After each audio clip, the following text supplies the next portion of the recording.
ਕੰਧਾਂ ਕੋਲੋਂ ਡਰ ਲੱਗਦਾ ਏ, ਮਕਤਲ ਵਰਗਾ ਘਰ ਲੱਗਦਾ ਏ। ਕੋਈ ਖੋਜ ਖੁਰਾ ਨਹੀਂ ਲੱਭਦਾ, ਕਾਤਲ ਕਾਰੀਗਰ ਲੱਗਦਾ ਏ। ਐਵੇਂ ਤਾਜ ਮਹਿਲ ਨਹੀਂ ਬਣਦੇ, ਲੁੱਟਿਆ ਹੋਇਆ ਜ਼ਰ ਲੱਗਦਾ ਏ। ਵਿੱਚ ਮਸੀਤੇ ਕੰਧਾਂ ਵੱਜੀਆਂ, ਮੁੱਲਾਂ ਤੇਰਾ ਸ਼ਰ ਲੱਗਦਾ ਏ। ਮੋਹ ਲੈਂਦਾ ਏ ਕਰਕੇ ਗੱਲਾਂ, ਪੱਕਾ ਜਾਦੂਗਰ ਲੱਗਦਾ ਏ। ਛੱਡਿਆ ਉਹਨੇ ਸ਼ਹਿਰ ਕੀ ਅਰਸ਼ਦ, ਹਰ ਇੱਕ ਦੀਦਾ ਤਰ ਲੱਗਦਾ ਏ।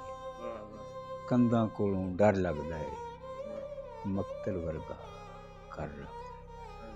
ਕੋਈ ਖੋਜ ਖੁਰਾ ਨਹੀਂ ਲੱਭਦਾ, ਕਾਤਲ ਕਾਰੀਗਰ ਲੱਗਦਾ ਏ।